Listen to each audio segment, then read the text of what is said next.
പ്രിയപ്പെട്ടവരെ എല്ലാവർക്കും നമസ്കാരം. ഇന്ന് നമ്മൾ വിലയിരുത്താമെന്നുള്ള ഭാഗമാണ്. ലേറ്റസ്റ്റ് അസസ് 9ാം ക്ലാസ്സിലെ ഫിസിക്സിൽ ദ്രവബലങ്ങൾ, ഇംഗ്ലീഷ് നമ്മൾ ഫോഴ്സസ് ഇൻ ഫ്ലൂയിഡ്സ് എന്ന് പറയുന്ന ചാപ്റ്ററാണ്. അതിലെ വിലയിരുത്താം എന്നുള്ള ഭാഗമാണ് നോക്കുന്നത്. ലേറ്റസ്റ്റ് അസസ് ആണ്. ഇവിടെ നമ്മൾ ചെയ്യുന്നത് നമ്മുടെ ഈ പ്രോബ്ലംസ് മാത്രമാണ്, ഗണിതക്രിയകൾ മാത്രമാണ്. എല്ലാവരും നോട്ട്ബുക്ക് എടുത്ത് കയ്യിൽ വെക്കണം. എന്നിട്ട് ശ്രദ്ധയോടെ ക്ലാസ് നോക്കുക. എന്നിട്ട് ആവശ്യമുള്ള നോട്ടുകളൊക്കെ കുറിച്ച് വെക്കുക. Okay, good luck. ക്വസ്റ്റ്യൻ നോക്കാം. The weight of a piece of stone in air is 120 newton and its weight in water is 100 newton. Calculate the buoyancy experienced by the stone. ഒരു കല്ലിൻ്റെ വായുവിലെ ഭാരം 120 ന്യൂട്ടനും ജലത്തിലെ ഭാരം 100 ന്യൂട്ടനും ആണെങ്കിൽ ജലം കല്ലിൽ പ്രയോഗിച്ച പ്ലവക്ഷമ ബലം കണക്കാക്കുക. ആൻസർ നോക്കാം. സ്റ്റോണിൻ്റെ എയറിലെ വെയിറ്റ് തന്നിട്ടുണ്ട്.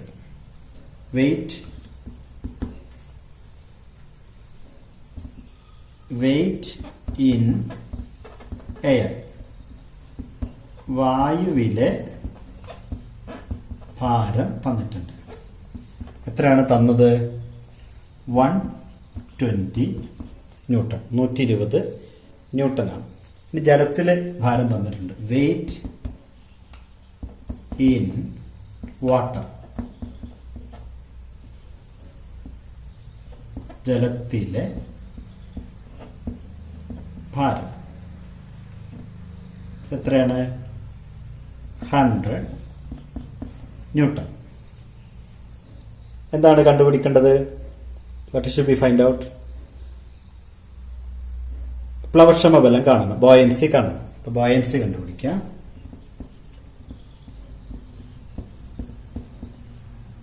നമുക്ക് പ്ലവക്ഷമ ബലം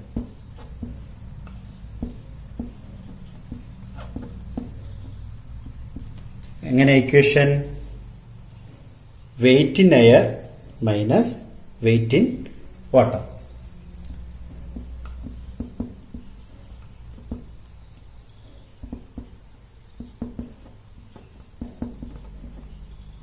വെയിറ്റ് ഇൻ എയർ എന്ന് വെച്ചാൽ വായുവിലെ ഭാരം മൈനസ് ജലത്തിലെ ഭാരം, വെയിറ്റ് ഇൻ വാട്ടർ. മലയാളത്തിൽ എഴുതുമ്പോൾ ജലത്തിലെ ഭാരം. ഓക്കെ, നമുക്ക് വാല്യൂസ് കൊടുക്കാം. വെയിറ്റ് ഇൻ എയർ 120 ആണ്, 120 ആണ്. മൈനസ് വെയിറ്റ് ഇൻ വാട്ടർ, ജലത്തിലെ ഭാരം 100 ആണ്. വളരെ സിമ്പിൾ ആണല്ലേ. 120 മൈനസ് 100 എത്ര കിട്ടി? 20 എന്ന് കിട്ടും. യൂണിറ്റ് എന്തായിരിക്കും? Newton. Okay,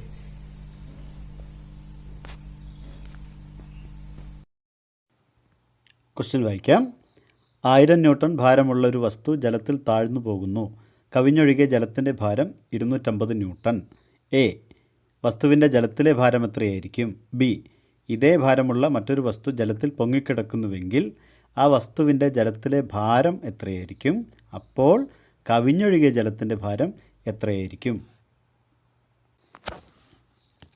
A body of weight 1000 newton sinks in water. The weight of the liquid overflowed is 250 newton. Question A, what will be the weight of the body in water?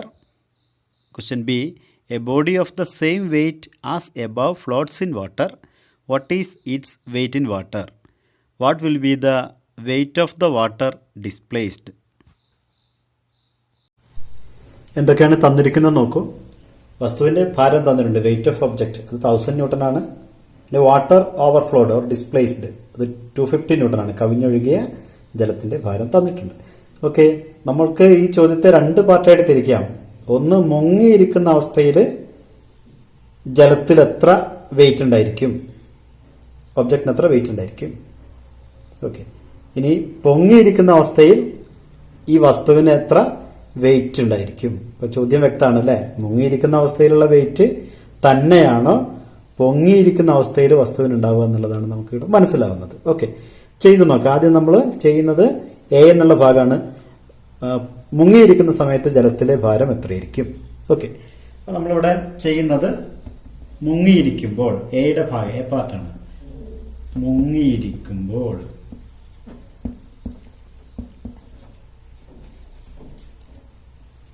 when sink ചെയ്തു നോക്കാം.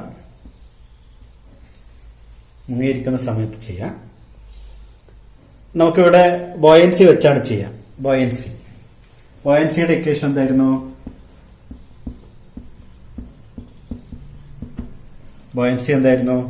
Wait in air minus weight in water. Okay, മലയാളത്തിലാണെങ്കിലോ പ്ലവക്ഷമ ബലം സമം വായുവിലെ ഭാരം minus ജലത്തിലെ ഭാരം. വ്യക്തമാണ് അല്ലേ? ഇവിടെ നിങ്ങൾ ശ്രദ്ധിച്ചു നോക്കണം. നമുക്ക് എന്താണ് കണ്ടുപിടിക്കേണ്ടത്? ജലത്തിലെ ഭാരമാണ്, വെയിറ്റ് ഇൻ വാട്ടർ ആണ് കണ്ടുപിടിക്കേണ്ടത്. വെയിറ്റ് ഇൻ വാട്ടർ കണ്ടുപിടിക്കാൻ നിങ്ങൾ എന്ത് ചെയ്യണം? ഈ ഇക്വേഷൻ വെച്ചിട്ട്, ഈ സമവാക്യം വെച്ചിട്ട് വെയിറ്റ് ഇൻ എയറിൽ നിന്ന് ബോയൻസി മൈനസ് ചെയ്യണം. അപ്പൊ ഞാനത് മാറ്റി എഴുതാം. അപ്പൊ നമുക്ക് ജലത്തിലെ ഭാരമാണ് കാണുന്നത്. ഇവിടെ എഴുതുന്ന നോക്കിക്കോളൂ. ജലത്തിലെ ഭാരം ഇംഗ്ലീഷിലാകുമ്പോൾ വെയിറ്റ് ഇൻ വാട്ടർ ഒരുമിച്ച് എഴുതുകയാണ്. ഈക്വൽ ടു, നിങ്ങൾ പറഞ്ഞേ, ജലത്തിലെ ഭാരം is equal to weight in air, അല്ലെങ്കിൽ വായുവിലെ ഭാരം, weight in air minus buoyancy, പ്ലവക്ഷമ ബലം, ബോയൻസി.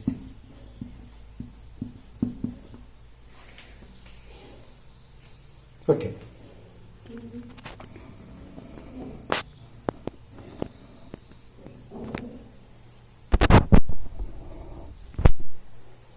ബാക്കി ചെയ്ത് നോക്കാം. ജലത്തിലെ ഭാരം കണ്ടുപിടിക്കാം അല്ലെ? ജലത്തിലെ ഭാരം കണ്ടുപിടിക്കാം. നോക്കൂ,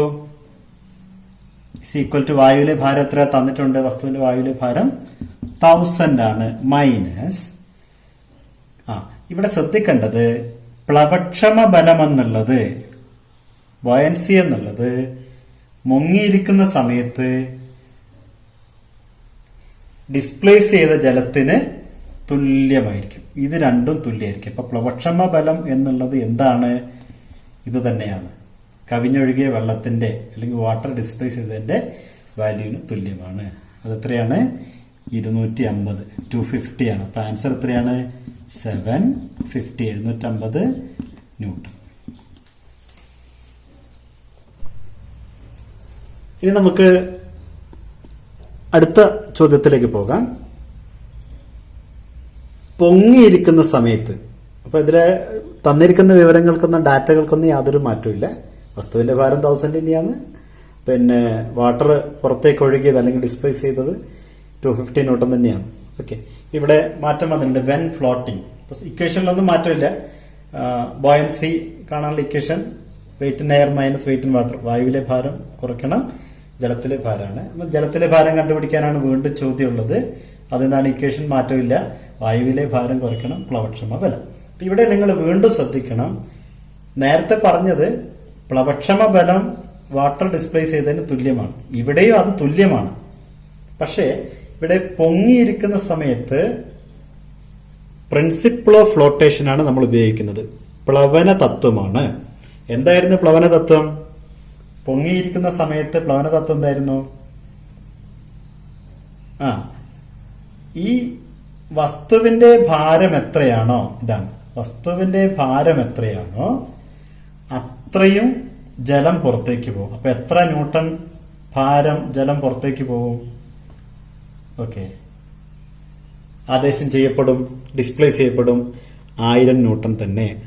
ഒന്നുകൂടി പറയാം, പൊങ്ങിയിരിക്കുന്ന സമയത്ത് എത്ര ജലം പുറത്തേക്ക് പോകണം, എത്രയാണോ അതിന്റെ ഭാരം, വെയിറ്റ് ഓഫ് ഒബ്ജക്റ്റ് എത്രയാണോ അത്രയും ന്യൂട്ടൺ ജലം പുറത്തേക്ക് പോകണം. ഓക്കെ, ഇപ്പൊ വാട്ടർ ഡിസ്പ്ലേസ്ഡ് എത്രയാണ് ഇവിടെ? 250 ആണോ? അല്ല, മുങ്ങിയിരിക്കുന്ന സമയത്ത് 250 ആയിരുന്നു. എന്നാൽ പൊങ്ങിയിരിക്കുന്ന സമയത്ത് ഓബ്ജക്റ്റിന് എത്ര ഭാരമുണ്ടോ, 1000 ന്യൂട്ടൺ ഉണ്ട്, അത്രയും ഭാരം ജലം പുറത്തേക്ക് പോകണം. ഓക്കെ, ശരി. അത് തന്നെയാണ് ഇവിടെ പ്ലവക്ഷമ ബലവും. പുറത്തേക്ക് പോകുന്ന ജലമാണ് പ്ലവക്ഷമ ബലം. അപ്പം പൊങ്ങിയിരിക്കുന്ന സമയത്തുള്ള പ്ലവക്ഷമ ബലം മാറി, അതെത്രയാണ്? 1000 ന്യൂട്ടൺ ആണ്. നമുക്ക് ചെയ്ത് നോക്കാം. അപ്പൊ വായുവിന്റെ ഭാരം എത്രയാണ്? മാറ്റമില്ല, 1000 മൈനസ് പ്ലവക്ഷമ ബലം എത്രയാണ്? പൊങ്ങിയിരിക്കുന്നതുകൊണ്ട് അതിന്റെ പ്ലവക്ഷമ ബലം വസ്തുവിന്റെ ഒബ്ജക്റ്റിന്റെ വെയിറ്റിന് തുല്യമാണ്, ഭാരത്തിന് തുല്യമാണ്. അത് എത്രയാണ്? 1000 തന്നെയാണ്. ആൻസർ എത്ര കിട്ടി? വായുവിലെ ഭാരം എത്ര തന്നെയാണ്? 1000 ആണ്. അത് മാറ്റമുണ്ടാവില്ല. പ്ലവക്ഷമ ബലം മാറിയിട്ടുണ്ട്. അത് 250 അല്ല, ഇത് മുങ്ങിയിരിക്കുന്ന സമയത്താണ്. പൊങ്ങിയിരിക്കുന്ന സമയത്ത് നിർബന്ധമായിട്ടും എയറിൽ ഒബ്ജക്റ്റിന് എത്ര വെയിറ്റ് ഉണ്ട്, എത്ര ഭാരമുണ്ടോ അതായിരിക്കും അതിന്റെ പ്ലവക്ഷമ ബലം. ഓക്കെ, അതാണ് അതിന്റെ അന്ന് വാട്ടർ പുറത്തേക്ക് പോകുന്നു, അത് തന്നെയാണ് പ്ലവക്ഷമ ബലം. അത് എത്രയാണ്? 1000. എത്ര ആൻസർ കിട്ടി? 0 എന്ന് കിട്ടി. ഇതിനോട് ചേർത്ത് വേറൊരു ചോദ്യം കൂടിയുണ്ട്. നമുക്ക് സംഗതിയൊക്കെ മനസ്സിലായിട്ടുണ്ട്. ഇതിനോട് ചേർത്തുള്ള ചോദ്യം എന്താണ്? അടുത്ത ക്വസ്റ്റ്യൻ എന്തായിരുന്നു? എത്ര വാട്ടർ കവിഞ്ഞൊഴുകുന്നുണ്ട് മുങ്ങിയിരിക്കുന്ന സമയത്ത്? എത്ര ന്യൂട്ടൺ വാട്ടർ പുറത്തേക്ക് പോകുന്നുണ്ട്? ആൻസർ കറക്റ്റ് ആണ് അല്ലെ? കവിഞ്ഞൊഴുകിയത് എത്ര നമുക്ക് മനസ്സിലായി. ജലം, വാട്ടർ ഓവർ ഫ്ലോയിഡ് എത്രയാണ് മനസ്സിലായി അല്ലേ? ഇതാണ് 1000 newton. Next question. The area of one end of a U-tube is 0.01 meter square and that of the other end is 1 meter square. When a force was applied on the liquid at the first end, the force experienced at the other end was 20,000 Newton. What was the force applied on the liquid at the first end? മലയാളത്തിൽ U ആകൃതിയിലുള്ള ഒരു കുഴലിൻ്റെ ഒരു അഗ്രമുഖത്തിൻ്റെ പരപ്പളവ് 0.01 metre സ്ക്വയറും രണ്ടാമത്തെ അഗ്രത്തിൻ്റെ പരപ്പളവ് 1 metre സ്ക്വയറും ആണെന്നിരിക്കട്ടെ. ഒന്നാമത്തെ അഗ്രത്തിലെ ദ്രാവകോപരിതലത്തിൽ ഒരു ബലം പ്രയോഗിച്ചപ്പോൾ രണ്ടാമത്തെ അഗ്രത്തിലെ ദ്രാവകോപരിതലത്തിൽ 20,000 ന്യൂട്ടൺ ബലം അനുഭവപ്പെട്ടു എങ്കിൽ ഒന്നാമത്തെ അഗ്രത്തെ ദ്രാവകോപരിതലത്തിൽ പ്രയോഗിച്ച ബലം എത്രയായിരിക്കും?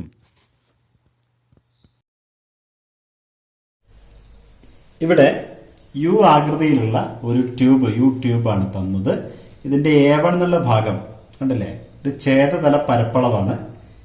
ഇംഗ്ലീഷിൽ നമ്മളെന്ത് പറയും? Cross sectional area. അത് എത്ര തന്നിട്ടുണ്ട്? 0.01 എന്നാണ് തന്നത്. സൗകര്യത്തിന് വേണ്ടിയിട്ട് നമുക്ക് 0.01 0.1 എന്നുള്ളത് എങ്ങനെയാക്കാം? 1/10 എന്നാക്കാം. ഓക്കെ, 0.01 എന്നുള്ളത് 1/100 എന്നാക്കാം. നമ്മുടെ സൗകര്യത്തിന് വേണ്ടിയിട്ട് 0.01നെ 1/100 മീറ്റർ സ്ക്വയർ എന്നാക്കി. ഓക്കെ, ഇനി രണ്ടാമത്തെ എൻഡ് നോക്കൂ. അവിടെ എത്രയാണ് ഏരിയ ഓഫ് ക്രോസ് സെക്ഷൻ? ഛേദതല പരപ്പളവ് 1 മീറ്റർ സ്ക്വയർ ആണ്. ഓക്കെ, ഇനി ഇവിടെ ഒരു ബലം കൊടുക്കുമ്പോൾ വലിയൊരു ബലം ഇവിടെ അനുഭവപ്പെടും. ഒരു ഫോഴ്സ് ഇവിടെ അപ്ലൈ ചെയ്യുമ്പോൾ ഹൈ ഫോഴ്സ് ഇവിടെ ഉണ്ടാവും. ഓക്കെ, അപ്പൊ ഇവിടെ ഉണ്ടായ ഫോഴ്സ് തന്നിട്ടുണ്ട് 20,000 ന്യൂട്ടൺ ആണ്. F2 20,000 ന്യൂട്ടൺ ആണ്. ഓക്കെ, എന്താണ് കണ്ടുപിടിക്കേണ്ടത്? നമുക്ക് F1 ആണ് കണ്ടുപിടിക്കേണ്ടത്. കൊടുത്ത ഫോഴ്സ് എത്ര, അപ്ലൈഡ് ഫോഴ്സ് എത്രയാണോ അതാണ് കണ്ടുപിടിക്കേണ്ടത്. ഓക്കെ, അപ്പൊ ഞാൻ ഇതാണ് കണ്ടുപിടിക്കേണ്ടത് എന്നുള്ളതുകൊണ്ട് ഒരു ക്വസ്റ്റ്യൻ മാർക്ക് അവിടെ കൊടുത്തു. നമുക്ക് ഇനി ഇക്വേഷൻ കണ്ടുപിടിക്കാം. എന്താണ് ഇക്വേഷൻ? പൊതുവായ ഇക്വേഷൻ ഇതായിരുന്നു. F1/A1 is equal to F2/A2. Okay, നമുക്ക് എന്ത് കാണണം? F1 ആണ് കണ്ടുപിടിക്കേണ്ടത്. ഇപ്പൊ F1 എങ്ങനെ കാണുന്നു നോക്കിക്കോളൂ. F1 ഇവിടെ നിർത്തുക. F1 ഈക്വൽ ടു ഈ ബൈ A1 എന്നുള്ളത് ഇങ്ങോട്ട് പോകും, ഇൻറ്റു എന്നായിട്ട് മാറും. അപ്പൊ ഇത് F2 ബൈ A2 അവിടെ തന്നെ നിൽക്കും, ഈ A1 അങ്ങോട്ട് പോകും അല്ലെ, ഇൻറ്റു A1. നമുക്ക് വിലകൾ കൊടുത്തു നോക്കാം. F2 എത്ര തന്നിട്ടുള്ളത്? 20,000 ആണ്. 20,000 ബൈ A2 എത്രയാണ്? A2 1 ആണ്. 1 ഇൻറ്റു A1 എത്രയാണ്? 1/100 ആണ്. 1/100. ഓക്കെ, ഈ 20 കട്ട് ചെയ്തു. ബാലൻസ് എത്ര വന്നു? 200 എന്ന് വന്നു. അപ്പൊ നമ്മുടെ ആൻസർ എത്തി. ആൻസർ എത്രയാണ്? 200 ന്യൂട്ടൺ. ഇനി നമ്മൾ 8ാമത്തെ ചോദ്യം നോക്കുകയാണ്. A hydraulic lift has been constructed to lift vehicles of maximum 3000 kilogram weight. The area of cross-section of the pistons platform on which the vehicles are lifted is 580 square centimeter. Calculate the maximum pressure experienced on the small piston. മലയാളത്തിൽ ഒരു hydraulic lift നിർമ്മിച്ചിരിക്കുന്നത് പരമാവധി 3000 kilogram ഭാരമുള്ള വാഹനങ്ങൾ ഉയർത്താനാണ്.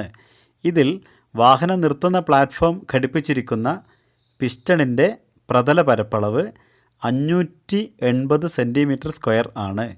എങ്കിൽ ചെറിയ പിസ്റ്റണിൽ അനുഭവപ്പെടുന്ന പരമാവധി മർദ്ദം എത്ര?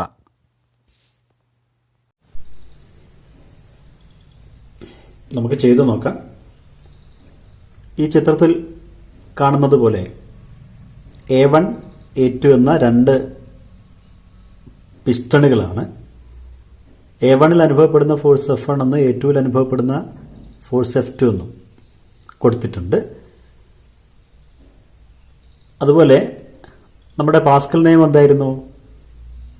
A1 എന്ന ഭാഗത്ത് കൊടുക്കുന്ന ഫോഴ്സ് A2വിലെത്തും. ഓക്കെ, അപ്പോഴുണ്ടാകുന്ന മർദ്ദം, പ്രഷർ, അതേ പ്രഷർ തന്നെ എവിടെ എത്തും? A2 എന്ന ഭാഗത്തെത്തും. ഓക്കെ, ഇവിടെ 2ാമത്തെ അഗ്രത്തിൽ A2 എന്ന ഭാഗത്ത്, A2 എന്ന് പറഞ്ഞാൽ അതിൻ്റെ ഛേദതല പരപ്പളവാണ്, അല്ലെങ്കിൽ ഏരിയ ഓഫ് ക്രോസ് സെക്ഷൻ ആണ്. അപ്പോൾ A1നേക്കാളും വളരെ അധികം ഇരട്ടി ഉണ്ടായിരിക്കും A2.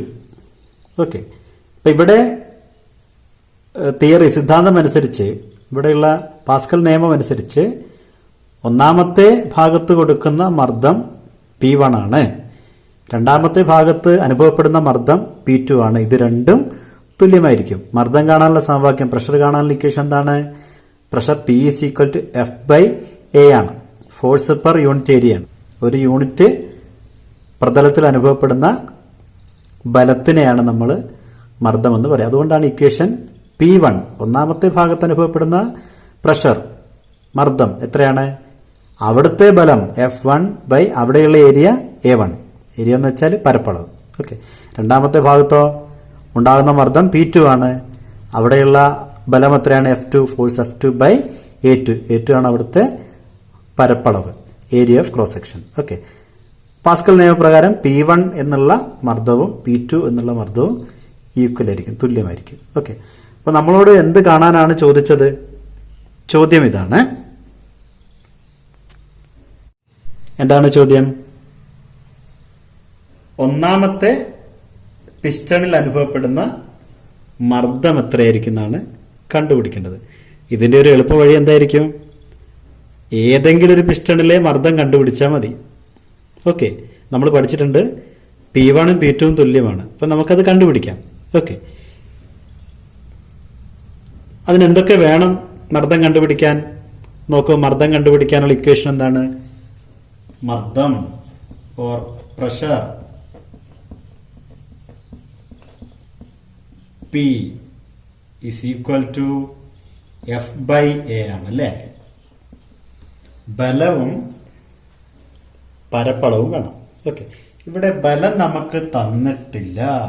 ഓക്കെ, പക്ഷെ ബലം കണ്ടുപിടിക്കാൻ ഒരു സംഗതി നമുക്ക് തന്നിട്ടുണ്ട്. എന്താ നോക്കൂ, മാസ് തന്നിട്ടുണ്ട്. ഇവിടെ കാണുന്ന എഫ് സമ എം ജി എന്നുള്ളൊരു ഇക്വേഷൻ ഉണ്ട്. F is equal to M G. ഇവിടെ ജി എന്നുള്ളത് ഗ്രാവിറ്റിയാണ്, acceleration due to gravity. Gravity കൊണ്ടുള്ള ത്വരണമാണ്. അത് ജി 9.8 യഥാർത്ഥത്തിൽ ഉണ്ടാവുക. പക്ഷെ നമ്മളിവിടെ കണക്ക് കൂട്ടുമ്പോൾ എന്താ ചെയ്യുക, g is equal to 10 metre per second square. നിങ്ങളത് ഓർത്താൽ മതി, ജിയുടെ വാല്യൂ 10 എന്ന് കണ്ടാൽ മതി. ഓക്കെ, ആ ഇക്വേഷൻ വെച്ചിട്ട് എഫ് കണ്ടുപിടിക്കാം. അപ്പൊ നമുക്ക് ഇവിടെ എഫ് കണ്ടുപിടിക്കുന്നത് എങ്ങനെ നോക്കൂ, ഇതിൽ കൊടുക്കാൻ വേണ്ടിയിട്ട് എഫ് ആണ് കണ്ടുപിടിക്കുന്നത്. ഓക്കെ, f is equal to m into g. എമ്മിന്റെ വില എത്രയാ നോക്കൂ, 3000 ആണ്. 3000 ഇൻറ്റു ജി എത്രയാണ്, 10. ഓക്കെ, അപ്പൊ എത്ര കിട്ടി, 30,000 എന്ന് കിട്ടി. അത്രയും ന്യൂട്ടൺ എന്ന് കിട്ടി. ഓക്കെ, ഇനി നമുക്ക് ഇവിടെ ചെറിയൊരു പ്രശ്നമുണ്ട്. ഈ എയുടെ വില കൊടുത്തിരിക്കുന്നത് നോക്കൂ, സെന്റിമീറ്റർ സ്ക്വയറിലാണ്. ഓക്കെ, അപ്പൊ ഈ സെന്റിമീറ്റർ നമ്മൾ സാധാരണ യൂസ് ചെയ്യാറില്ല, അത് മീറ്ററിലേക്ക് കൺവേർട്ട് ചെയ്യണം. അതെങ്ങനെയാ നോക്കിക്കോളൂ. ഇവിടെ നോക്കൂ, A2 is equal to 580 centimetre square. അതിനെ നമ്മൾ മീറ്ററിലേക്ക് മാറ്റുന്നത്, 1 മീറ്റർ എന്നുള്ളത് 100 സെന്റിമീറ്റർ ആണല്ലോ. ഓക്കെ, അപ്പൊ നമ്മൾ എന്ത് ചെയ്യണം എന്ന് ചോദിച്ചാല് 550 ബൈ 100 ഇൻറ്റു 100 എന്ന് കാണിച്ചാൽ മതി. ഓക്കെ, ഇത്രയും ചെയ്താൽ മതിയാവും. ബാക്കി നമ്മൾ കാൽക്കുലേഷൻ ചെയ്യുന്ന സമയത്ത് ഉപയോഗിക്കാം. എന്താ ചെയ്യേണ്ടതെന്ന് നോക്കാം. ഇനി നമുക്ക് വാല്യൂസ് കൊടുക്കാം. P is equal to, p ഞാൻ ഇങ്ങോട്ട് എഴുതാം, p is equal to f by a ആണ്. അപ്പൊ ഇവിടെ നമ്മൾ കണ്ടുപിടിക്കാൻ പറ്റുക ഇവിടെയുള്ള പ്രഷറാണോ ഇവിടെയുള്ള പ്രഷറാണോ, ഈ മർദ്ദമാണോ ഈ മർദ്ദമാണോ നോക്കണം. അപ്പൊ നമുക്ക് എവിടെയുള്ള ഏരിയയാണ് തന്നത്, 2ലാണ്, A2 ആണ് തന്നത്. അപ്പൊ ഇവിടെയുള്ള മർദ്ദമാണ് നമുക്ക് കാണാൻ പറ്റും. അതുകൊണ്ട് നമുക്ക് ഇവിടെ P1 ആണോ P2 ആണോ, P2 ആണ്. അപ്പൊ P2 is equal to F2 by A2 എന്ന് എഴുതണം. F2 എത്രയാണെന്ന് നോക്കൂ, F2ന്റെ വില എത്രയാണ്, ഇത് അവിടെ കിട്ടിയിട്ടുണ്ട്, ഇത് F2 ആണ്. ഓക്കെ, F2 അതെത്രയാണ്, 30,000 ബൈ A2 എത്രയാണ്, ഇത്രയുമാണ്. ഇതാ, അപ്പൊ അത് ബൈന്റെ താഴെ ഇത്രയും എഴുതണം. 580 ഡിവൈഡഡ് ബൈ 100 ഇൻറ്റു 100. ഓക്കെ, ഇതൊരു ഭിന്നസംഖ്യയാണ്, ഫ്രാക്ഷൻ ആയതുകൊണ്ട് ഞാൻ ബ്രാക്കറ്റ് ഒക്കെ ഇട്ട് വെച്ചു. ഇനി ഇതെങ്ങനെ ചെറുതാക്കും, ഈ മേലെയുള്ളത് അങ്ങനെ തന്നെ എഴുതാം, 30,000 ഇൻറ്റു ഇതെങ്ങനെ ചെയ്യും, ഒരു ഫ്രാക്ഷൻ വരുമ്പോ ഇത് ന്യൂമറേറ്റർ എന്നും ഇത് ഡിനോമിനേറ്റർ എന്നും പറയും. ഈ ഡിനോമിനേറ്റർ ഒരു ഫ്രാക്ഷൻ ആണ്. ഈ ഫ്രാക്ഷൻ നമ്മൾ തിരിച്ചിട്ട് മൾട്ടിപ്ലൈ ചെയ്യും. ഓക്കെ, റെസിപ്രോക്കൽ കൊണ്ട് മൾട്ടിപ്ലൈ ചെയ്യും. നോക്കിക്കോളൂ, മലയാളത്തിൽ പറയാ, ഇങ്ങനെ ഒരു സംഖ്യയെ ഭിന്നസംഖ്യ കൊണ്ട് ഡിവൈഡ് ചെയ്യുമ്പോൾ, ഹരിക്കുമ്പോൾ അതിന്റെ വ്യുൽക്രമം കൊണ്ട് ഗുണിക്കണം എന്നാണ് പറയുക. അപ്പൊ എത്ര വരും, തിരിച്ചിടുക. അപ്പൊ 100 ഇൻറ്റു 100 ഇത് അടിയിലേക്ക് വരും, 580. ഓക്കെ, നോക്കാം, 00 കട്ട് ചെയ്ത് ഇനി എന്തൊക്കെ വരുന്നുണ്ടെന്ന് നോക്കാം. 3000 into 100 into 100 into 10 divide by 58. Okay, അപ്പൊ ഇത് വലിയൊരു ഡിജിറ്റ് ആണ് വരുന്നത്. ചെയ്തു നോക്കാം. മുകളിൽ 0000 3 0 കൂടി ചേർത്ത് വരും. ഓക്കെ, ബൈ 58 എന്ന് വരും.